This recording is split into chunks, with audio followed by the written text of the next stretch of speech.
everybody, Jason Burns, East Lake CERT here. Just got back from the 2021 Florida CERT conference. A lot of people ask me, what's going on with CERT? What do you do? What is it and everything?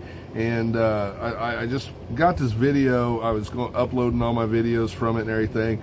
And I found a little 7-minute clip of John and Carol. They're two Florida CERT Association board members. And it was a pretty important class that I took. And I just wanted to share it with you guys, peer support and everything, and what it is, and how it applies to CERT, and what CERT members may face, if they are on a team that gets active and deployed. And I just wanted to post this real quick. If you guys, if this is something that interests you more, you really should take some CERT training. Come to the next conference. I'm sure John will be there teaching the course. Carol may, give a little explanation on there too.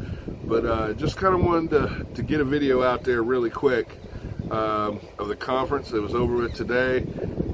Fabulous time. I've got some video that I'll be posting later, pictures and stuff as they come in. Of course, I'm going to get them from other members and everything. But this is just some stuff that I took at a class that I took, and a lot of people didn't want to go to it, what is that? It's very important. I think you'll see why when you see this video. Enjoy.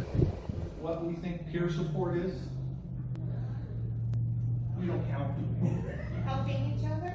Helping each other.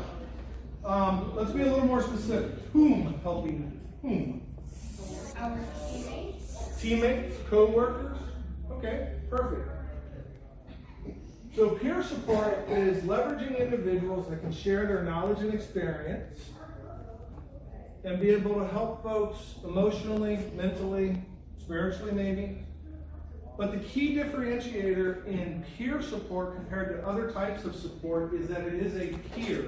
It is someone who has a similar job function and kind of gets it at the end of the day, right? When we talk about firefighters and peer support, and I'm just so I will reference fire and police 100 times here, because that's part of what the program is based on.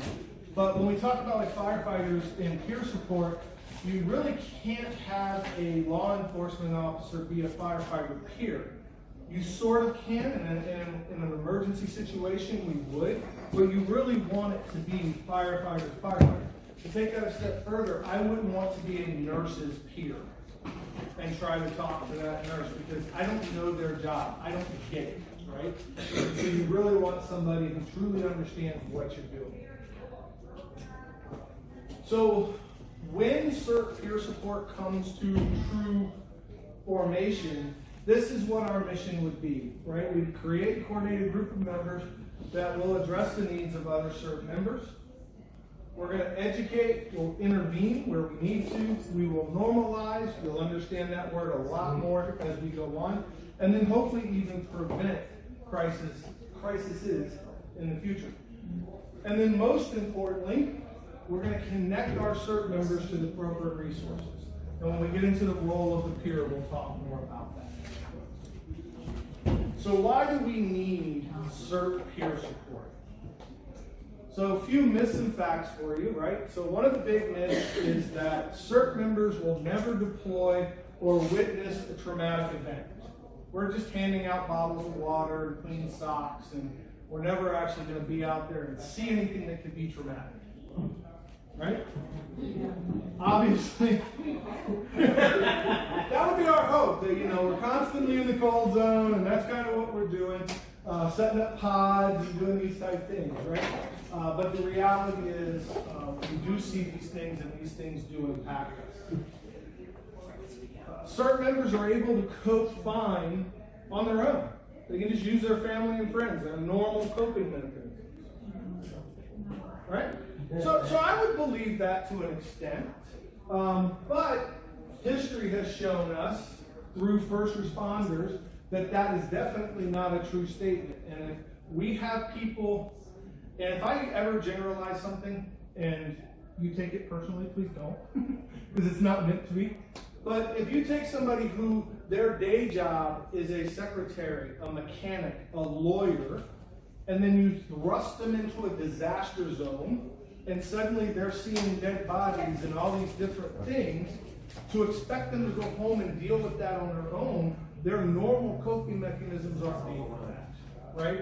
So, and then this is actually a pretty big myth, or a pretty big fact in a lot of people's mind that is a myth, that your fellow teammates are going to think you're weak if you reach out for help.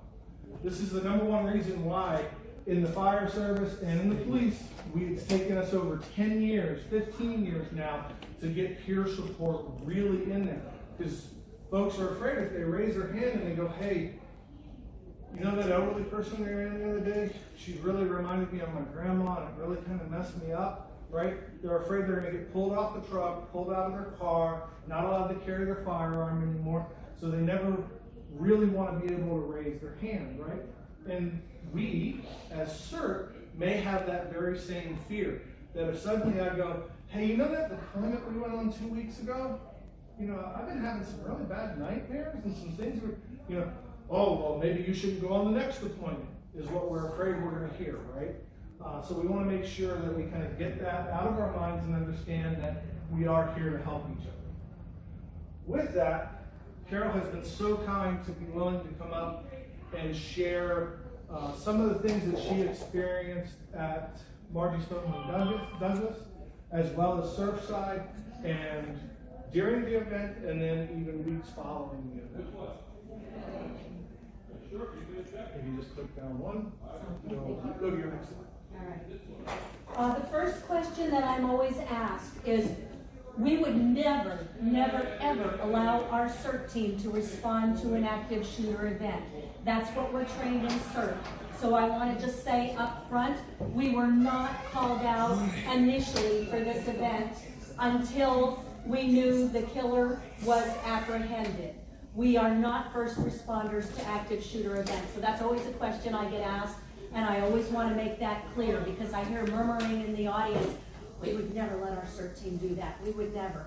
There was actually one CERT member that happened to be in the hot zone when it happened. He was on scene, and there was one other CERT member, which was the commander of the Coral Springs team, that was there early. But as far as the rest of the CERT teams, not until after the killer was the suspect was apprehended. So there were 3 teams that got called out to Marjory Stoneman Douglas that day. The Deerfield team, the Coral Springs Parkland team, and the Margate CERT team. All North End Broward teams that respond to incidents on a regular basis. We all each have our own trucks. We all respond. So that day I get the call from the Coral Springs commander, and I already knew there was an incident going on, and his words are, can you roll? I said, yep, I already got the truck loaded. All right, sorry, I didn't want to cut Carol off, but, I'm going to have more videos. I just wanted to get a quick video out there. This one's already like 10 minutes long. I thought it was important, to kind of show what John does and the program that they're developing for CERTs, because, we are responders as well. We're not necessarily first responders, although, as you heard from Carol, sometimes we're the first one on the scene. And that's what it's all about, being prepared for situations like whether it be active shooter or hurricane. You need to be prepared. You may come across a situation where you're the first one on the scene and there's something going on, and you need to know what to do and how to react in that situation. And that's what CERT's all about, And then the rest of the story is that first responders need our help. There's times that we are called in to help after an event, to support the fire department and the police. So join CERT. That's all I can say. Even if you're not an active member and you don't get deployed and go think, you need to have that training in your back pocket, because who knows, you could be at the next Parkland, you could be at the next hurricane. You just never know. Earthquakes, fires. Everybody needs to be able to take care of themselves, because in all honesty, folks, emergency response, first responders get overwhelmed on this stuff. We just don't have enough funding and government dollars to have the amount of manpower that needs to be out there to help people, you know, in a situation like this. So volunteers like Carol and John, myself, and all of Eastlake CERT, you know, God bless you guys. You know, we're making a difference, and this is real life stuff here.